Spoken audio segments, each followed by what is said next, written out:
Welcome to Author. My name is Sven Davison, and today I have a continuation with Hollie Overton, where she talks about how she broke into novel writing and broke into TV writing. So take it away, Hollie. How did you make the transition from acting to writing? What was that?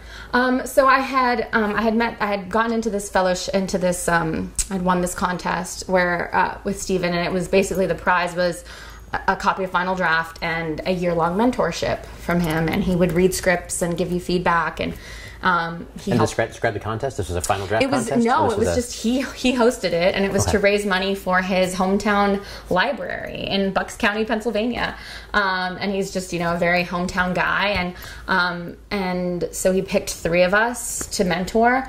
And he would read some of these terrible scripts that, it was very early in my writing, and give me notes. And he was the one who said, I think you really have I think your style is very well suited to television. Have you ever thought about writing TV? And I was like, no, people write television? Crazy. It seems so and I think now it's a little, people know more about it because that was right when all the famous showrunners and the personality showrunners were happening. And so then I ended up taking a class at UCLA Extension to learn how to write and break story for TV. And I wrote a script that got me into the Warner Brothers Writers Workshop, which is, it's run by Warner Brothers. It's a fellowship. It's 8 months. They pick, 9 writers out of a couple thousand. It's a couple thousand now. It was 1,000 my year. And they it's I call it TV writing boot camp because it's very tough. You're meeting deadlines, it's mock writers' rooms. And if you do well out of that, you get they help you find an agent and a manager, and then they help you get staffed on a television show. Warner Brothers will pay your salary for the first 14 weeks of your contract. So it's a benefit for the showrunners because they get basically a free writer. And so I was fortunate enough to get staffed on Cold Case. And then I've done the staffing round of going to different shows and moving up the ladder. And how was that? Was it grueling? Yeah. Well, I like to tell people because when I talk about my book publishing career and how that's gone, it sounds sort of people are ugh, because it's been great. It's been sort of Cinderella, and I'm but I feel I had all my hard struggles in my to get to that place in TV. After Cold Case ended, I didn't work for I think 16 months. I was still so new and so green, and I didn't have a big portfolio of material like most writers who'd been trying to get into these programs or trying to break in. I had 1 TV script that I'd written, so I had to write, and at that time people only wanted to read original scripts, and I had written a spec of Friday Night Lights, and so I had to learn to write a TV pilot, and then ended up getting staffed on the client list on Lifetime. And I did 2 seasons on that, and then that show ended, and I didn't work for 2 years. And in that 2 years is when I wrote my first book, Baby Doll. And so even though it was obviously a very frustrating time because I was trying to develop shows and going on staffing meetings and feeling like you're getting close, I really was at this place where people reps and the industry kept saying well, we don't really want to tell stories like that, or nobody's going to read that, or that's not in the market right now, or someone's already doing that. And I felt really frustrated just creatively within having to be guessing what people wanted and sort of not listening to my voice. And I thought, well, I'll write whatever they're telling me I should write, which I won't do now. But at the time I was I'll write whatever they're saying. I'll figure out whatever that magic script is that I have to write in order to get the next job. But I'm going to write something just for me, no one else. And so that's when I started to write my book. And so when I started writing it, I didn't even know it was a book. I didn't say I'm going to set out and write a novel. I just thought I want to just write something again just for the love of writing and not feel and then of course it becomes this obsession. And I think it was 2 weeks that I wrote the first 90 pages of my first book, Baby Doll. And those pages didn't really, other than minor edits, didn't really change. I really just had this idea. But then of course, what do you do with that? I was who writes a, and you just feel such a, oh, I'm going to write a book. It just seems so, lofty, and why would I be able to write a book? But my sister, who's like, we're twins, and she's like she reads everything and gives me notes on all my scripts. She's like, well, why don't you just take a class? Because that's what you do when you're trying to figure out like what, how to learn how to do something. And so I ended up taking a class at UCLA Extension, which is where I took my TV writing class. And I worked with a wonderful writer named Eduardo Santiago. Wonderful writer, wonderful teacher, wonderful man. He's like my guru. And I go into this class, and if anybody's there, it was a very interesting class because I don't, in TV writing, it's so collaborative, and when someone gives you a note that's great, you take it, right? You're like, I will take that and I will pretend that it's mine. Thank you for your wonderful ideas. But in a fiction class, which I'd never taken before, people are very particular, or at least in this class, people are very particular about like their ideas and their work, and kind of not wanting, which is weird to take a class and not want guidance. But they were sort of like, well, this is just the story and it's not going to change. And the teacher's sort of like, well, if it doesn't change, we don't know what's happening. Yeah. And we're on page 90. And so for me, though, it was great because obviously I was very open to ideas, and he was very encouraging, and he was the one who kept saying, like, I really think that there's something here. Like, I think that this is a great story, keep writing, don't get discouraged. And, I always tell this story because I just think it just shows, like, people who love great stories and, teachers who, like, change your lives. I was almost done. I think I probably had 50 pages to finish the book. And I was like, I was planning my wedding, but I also wasn't working. I hadn't worked in a long time. And my husband, I was like, I just, I can't pay you right now, like, to work on this, but when, after my wedding and after everything, like, we'll start back. And he was like, I'm just afraid that if you stop, you might not finish, because that's what happens. He was like, let's just finish. And when you get a TV job or when you sell this book, you can pay me. And that's what we did. And wow. So I was able to, when I finished, to like send, when I got a TV job right before I sold Baby Doll, and I was able to like send him a check and be like, thank you so much. But I just think it was like such a great, like it was almost like that encouragement, like my family and my friends or whatever, but like someone who kind of had no personal investment other than like he's been coaching me and working with me.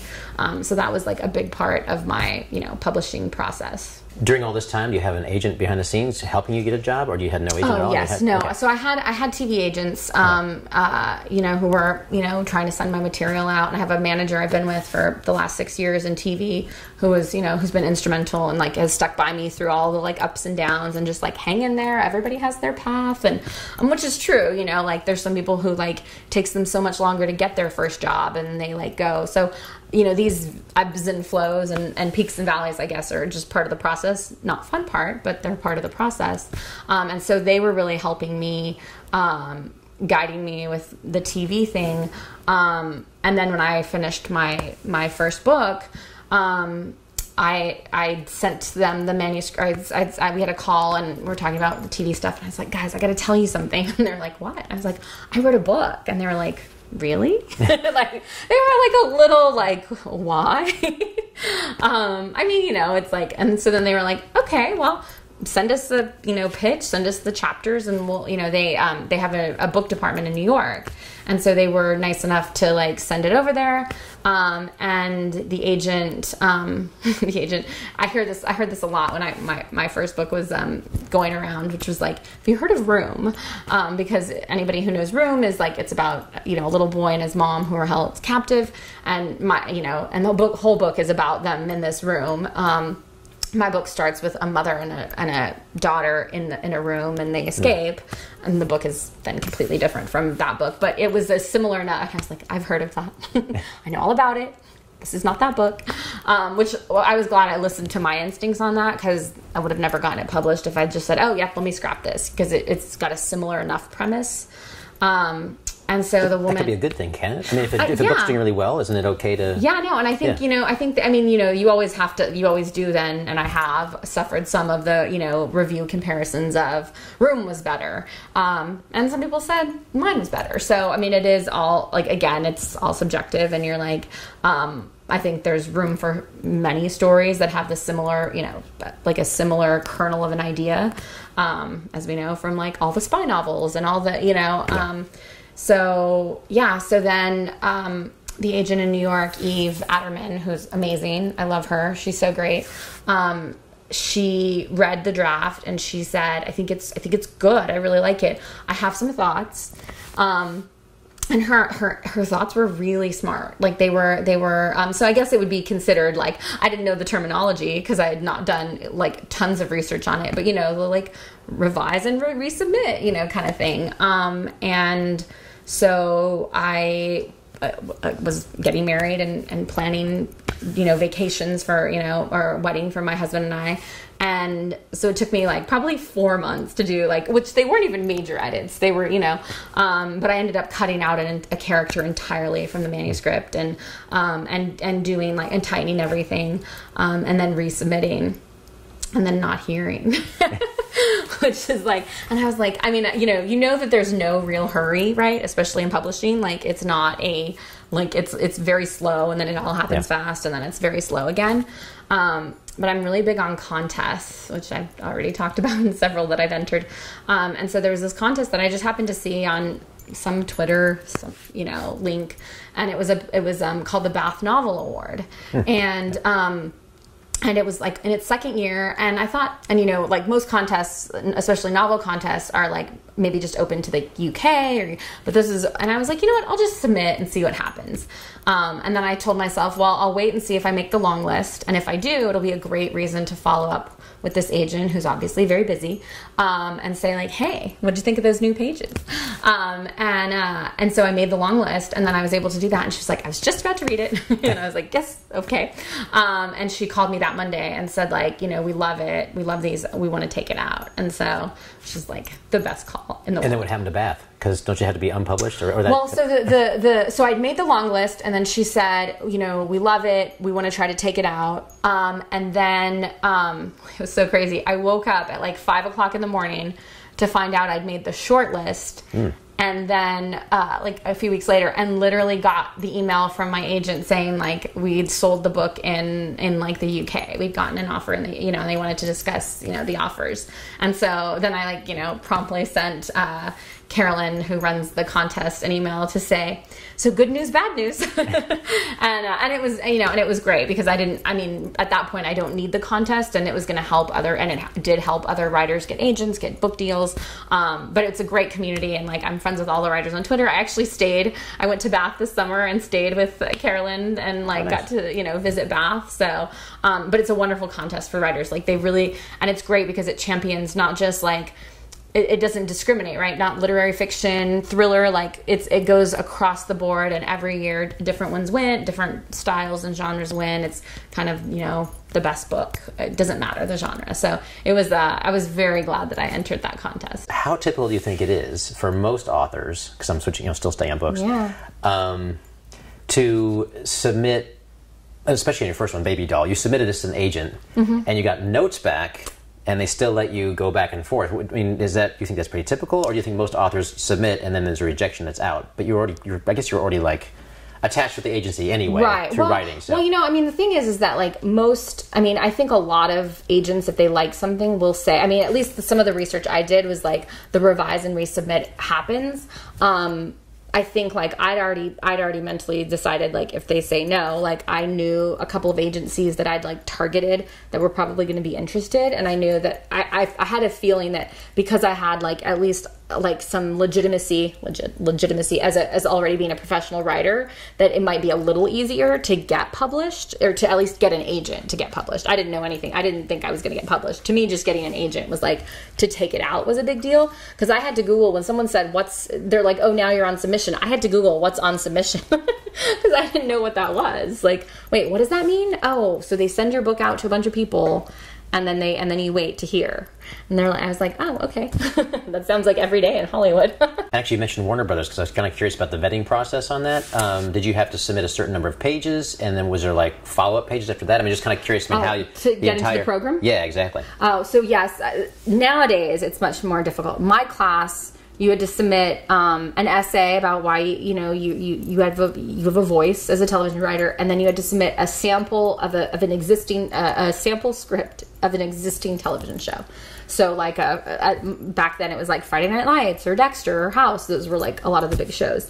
Now And so that was like 2009 or 2008, 2009. So now, because the industry's changed, you have to submit, for Warner Brothers, you submit a spec of an existing show, and then like I think it's about around this time now, they'll ask you for a second sample. And so you have to have an original pilot, like your own show that you wrote. And then they'll take that sample, and then everyone that they pick, I think it's usually about 20 people, to be a finalist.